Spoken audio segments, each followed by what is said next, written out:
Monseigneur, vous avez été au centre Cana, siège de la communauté famille chrétienne. Le samedi 9 juillet 2022, la présentation de la communauté famille chrétienne sur place à Kinshasa par ses responsables vous a édifié certainement sur ce qu'elle accomplit comme travail de stabilisation des familles.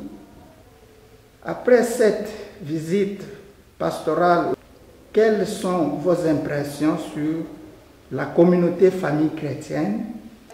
Donc c'est surtout grâce à l'abbé Tony que j'ai connu donc cette communauté, et il était prévu que ce soit une journée, et ça commençait par une liturgie eucharistique, et comme toutes les liturgies eucharistiques en RDC, c'est la joie, c'est être exubérant, c'est reconnaître le Christ, c'est accueillir sa grâce. Enfin, c'est vraiment quelque chose de parfait.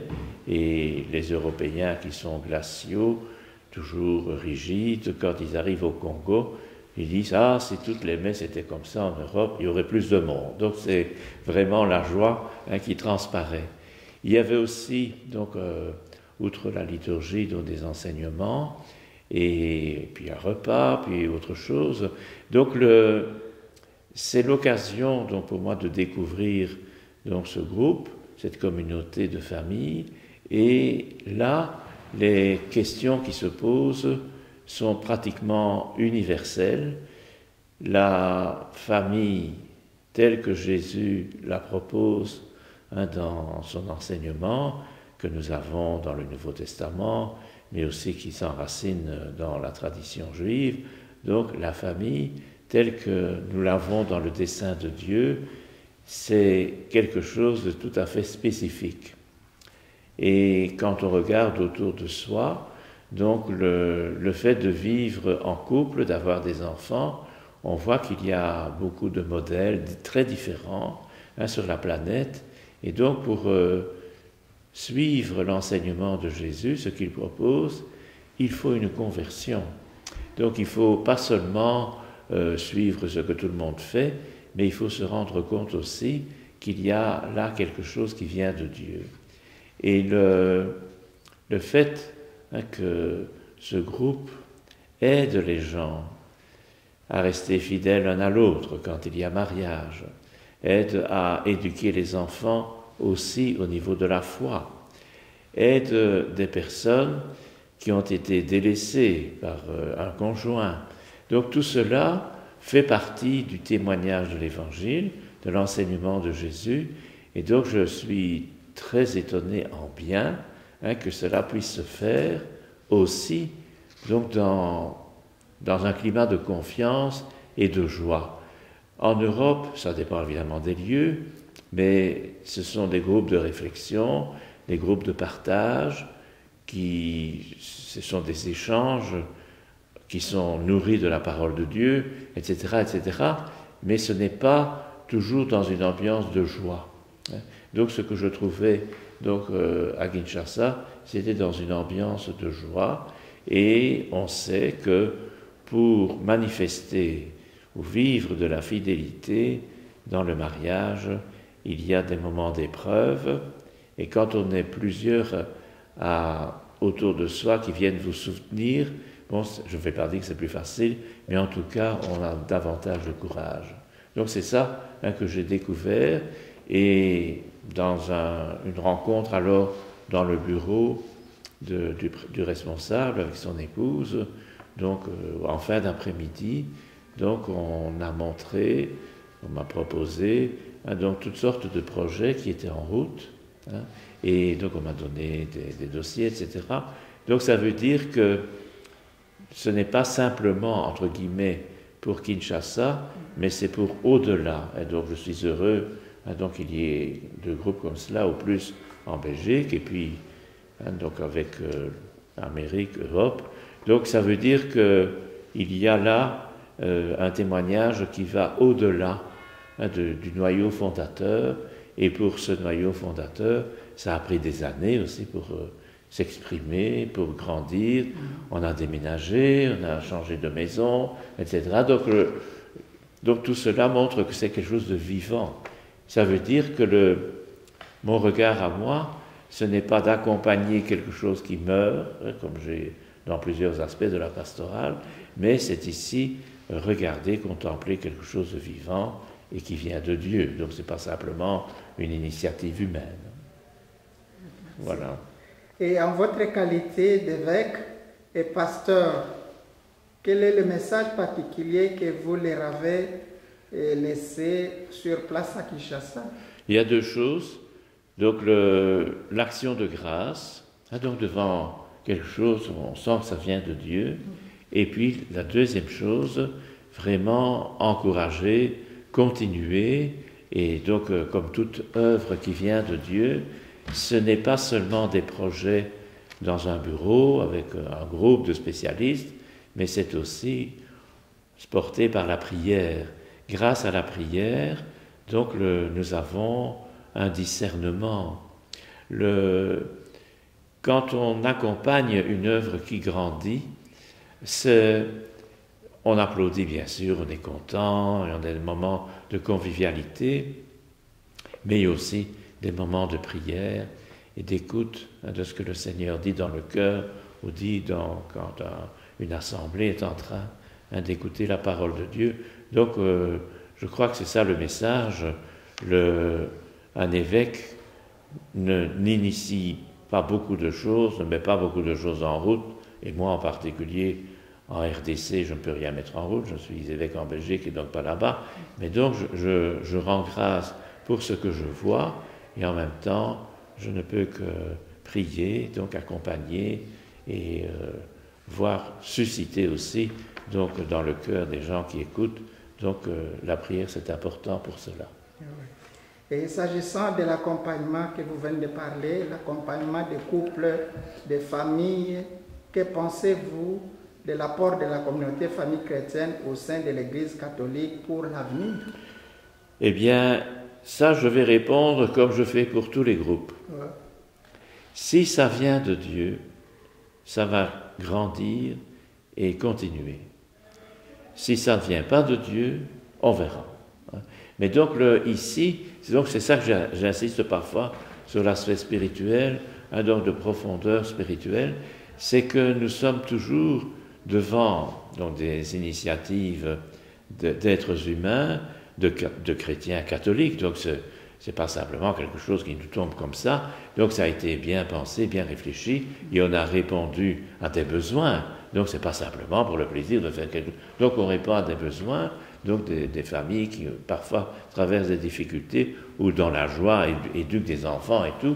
Mais donc moi je ne peux que donc regarder, et c'est ce que je dis à tout le monde, donc pas seulement à vous, ça vient de Dieu, vous aurez les ressources nécessaires, vous aurez les personnes nouvelles qui viendront demander et qui viendront proposer leur aide, et alors si ailleurs, donc là où on vit, donc il y a des appels, évidemment il faut y répondre.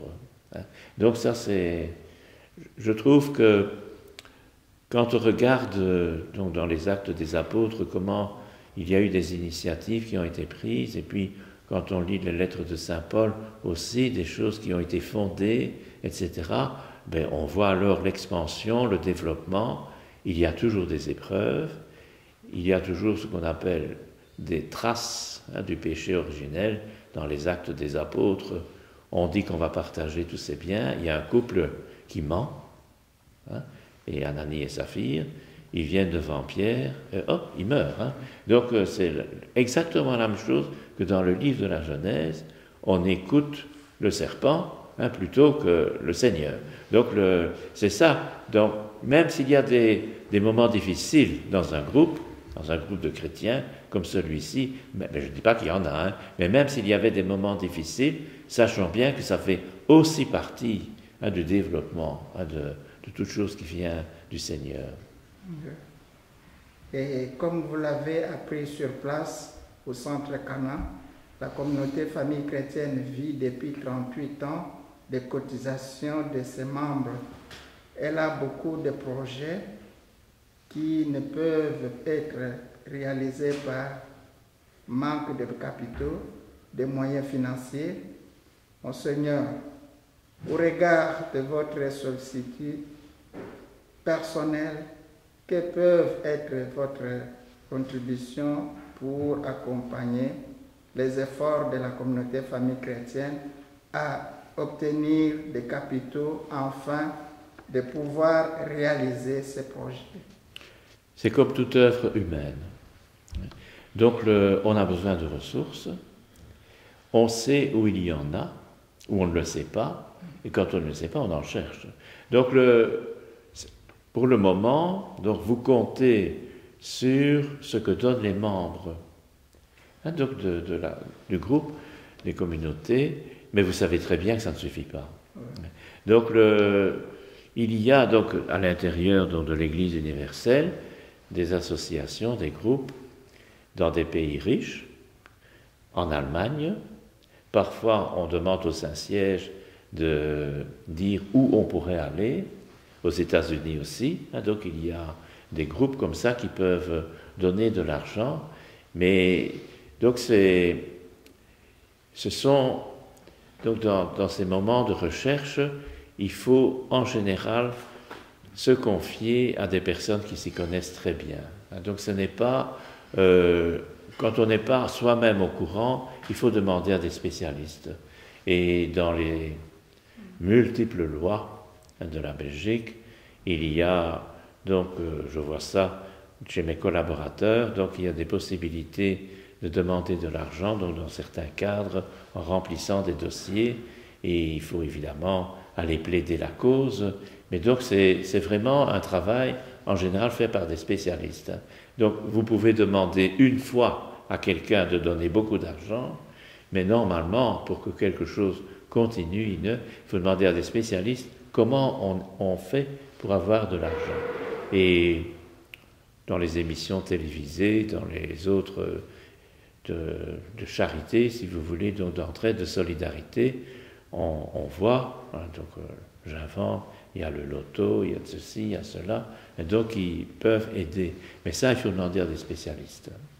Donc vous ne pouvez pas vous-même faire du porte-à-porte, vous n'aurez rien. Si vous demandez à quelqu'un de faire des collectes, pour le moment en Belgique, quand on fait des collectes à l'église, il n'y a rien. C'est tout à fait différent d'un système comme aux États-Unis, où spontanément on donne de l'argent, et si on n'en donne pas, on vient vous demander, il y a un problème dans votre famille que vous ne donnez rien. Donc c'est tout à fait différent d'un pays à l'autre, et ça il faut demander à des spécialistes. Et il y en a quand on parle avec des gens qui sont dans ce monde-là, ils vous introduiront. Merci. Et la communauté famille chrétienne est présente en Belgique, notamment en Bruxelles, à Lost, Flandre, en Brabant wallon et à Charleroi. Dans l'archidiocèse Malines-Bruxelles, la communauté famille chrétienne figure sur la liste des groupes de prière charismatiques. Quel message donnez-vous pour favoriser son épanouissement en terre européenne? En général, ces associations-là, ces groupes-là, ne viennent pas de l'autorité. Donc ce n'est pas l'autorité de l'Église qui les suscite, donc ce sont des groupes, comme on dit, sur le terrain, etc. Et vous avez raison, donc à un certain moment de demander la reconnaissance. Donc pour le moment, c'est comme groupe charismatique, mais vous avez votre spécificité. Oui. Donc c'est en route, donc pour faire reconnaître, et donc le dossier est quelque part, et il suffira peut-être de dire, souvenez-vous qu'on vous a envoyé un dossier, mais donc ça vous verrez bien. Mais seulement il faut toujours, je crois, rester en excellents termes avec tout le monde. C'est-à-dire qu'il ne faut pas hésiter d'informer sérieusement sur ce qui se passe. Sinon, ça dure 1 an, 3 ans, 15 ans, et puis ça s'écroule. Donc il faut toujours rester en bon terme et donner les informations là où il faut, donc à l'autorité ou à ceux qui s'occupent de cela au nom de l'autorité. Mais à mon avis, donc vous êtes reconnu à Malines Bruxelles comme un groupe charismatique, bon c'est très bien, mais il faudra spécifier, parce que des groupes charismatiques, il y en a tout plein, et il y a, depuis que ça existe, il y en a déjà beaucoup qui ont disparu. Donc il ne faut pas que vous disparaissiez, donc il faut vraiment qu'il y ait de votre part donc de bons contacts et aussi montrer les réalisations. Pour les autres diocèses que Malines Bruxelles, bon, si ça à Alost, à Charleroi, bon, à Charleroi j'ai quelque chose à dire, mais dans les autres diocèses j'ai rien à dire, donc c'est les évêques locaux, mais en même temps, comme les évêques se réunissent en Belgique une fois par mois, le deuxième jeudi en général, donc les informations vont circuler. Chaque fois qu'il se passe quelque chose, entre guillemets, de positif dans un domaine, comme ici pour les couples et les familles, donc ça intéresse quand même les évêques, c'est pas quelque chose comme il faut coudre des tentures pour les fenêtres, enfin c'est quelque chose de sérieux, quoi. Au plan pastoral, donc là je crois que ça se fera spontanément. Et sinon vous écrivez à celui qui est en train de regarder pour vous, voir comment il faut regarder l'avenir, quoi. Pour l'Europe, ça je ne sais pas répondre, je ne connais pas la situation dans chaque pays. Oui, et surtout, notre spécialité est basée sur le couple, donc nous parlons de la famille, nous prions en couple, donc madame et monsieur, et puis les enfants, et nous mettons en troisième lieu notre partenaire Jésus-Christ. C'est ça. Donc c'est lui qui est le maître, qui chapeaute tout. Alors là, je crois, la famille c'est la base. C'est la base de la communication, de la joie, de la paix, de l'amour. Et puis, ça doit vraiment couler parce que l'éducation de base vient dans des familles. C'est comme ça que nous, on a cette spécialité de chercher à s'épanouir d'une autre façon spécifique pour que cela puisse prendre une autre ampleur partout, même en Europe où nous sommes. Voilà un peu notre spécialité, dans ce sens-là que je voulais dire. Très bien, oui. Très bien.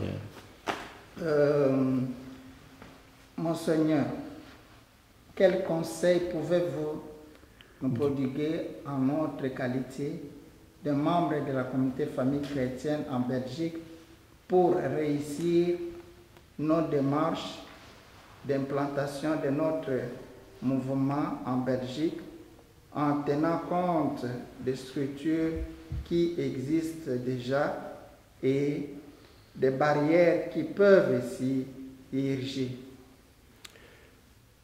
Première chose, je crois, c'est de vous faire connaître auprès des services pastoraux qui accompagnent les familles. Il y en a dans chaque diocèse et il y a aussi des rencontres au niveau interdiocésain. Et les évêques entendent ce qui se passe dans ces groupes.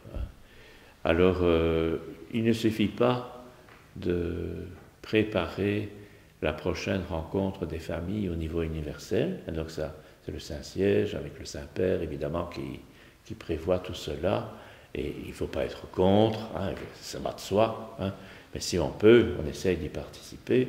Et puis, il y a aussi donc, des initiatives qui sont prises par diocèse. Donc, chez moi, dans le diocèse de Tournai, nous avons eu un synode sur la famille, sur les couples. Et donc, on a une journée festive à la clôture de cet aspect pastoral qui avait pris 2 ans. Et au mois de juin, le dernier dimanche, donc cette année-ci, il y avait une journée des familles à Bonne-Espérance. Donc il y a des initiatives. Moi, je parle peu de mon diocèse parce que je sais ce qui s'y passe, mais il y a sûrement aussi dans les autres diocèses. Et donc, si vous pouvez y participer, donc vous informer les gens qui ne vous connaissent pas encore éventuellement de ce que vous êtes, et alors on peut voir comment on peut se communier à la même œuvre, si vous voulez, au même objectif qui vient de Dieu. La deuxième chose, c'est que vous avez une spécificité, hein, donc par rapport à tous ces services pastoraux de la famille, parce que certains sont branchés surtout sur l'accueil de toutes les formes de vie en couple avec des enfants, hein, et ça fait aussi partie de l'accueil que le Jésus avait pour toutes sortes de situations. Le pape actuel, le pape François, dit que nous avons à être vraiment très ouverts à tout et en même temps d'aider, entre guillemets, je ne vais pas dire à progresser, mais en tout cas à découvrir vraiment la spécificité de ce que l'Évangile propose. Et donc ça se fait avec beaucoup de doigté, de tact, parce qu'on ne doit pas condamner comme ça, mais aussi, j'essaye de faire comprendre que, quelles que soient donc les situations, les enfants, dans un sens, sont prioritaires, parce que ce sont eux souvent qui sont dans des situations particulières blessés.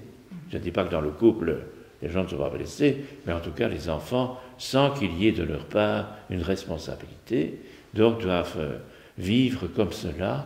Et donc je crois que vous pouvez dire aussi, donc dans tout cet accompagnement, que vous avez votre place. Et vous pouvez, donc ça se fait dans des partages, dans des discussions, en comparant peut-être s'il existe des statuts ou n'importe. Mais donc, je dis toujours à tous les groupes, ne venez pas dire que vous allez sauver tout et que les autres ne valent rien, hein, mais donc essayez vraiment de montrer votre spécificité dans ceux qui font quelque chose pour tout le monde et dans le respect. Et à ce moment-là, ça marche. Et donc on se respecte les uns les autres. Oui, et le dernier mot par rapport à ce que vous avez constaté en général au Congo, qui vous suivent directement ici. Eh bien, je ne peux qu'encourager. Le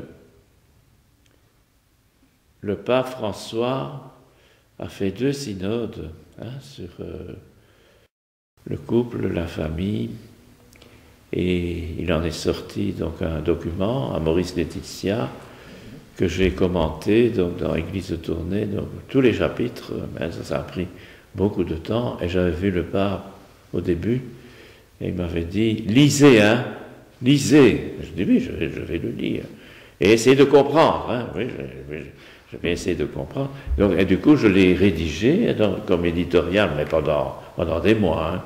Et des gens m'ont dit, on ne savait pas tout ça, ben forcément.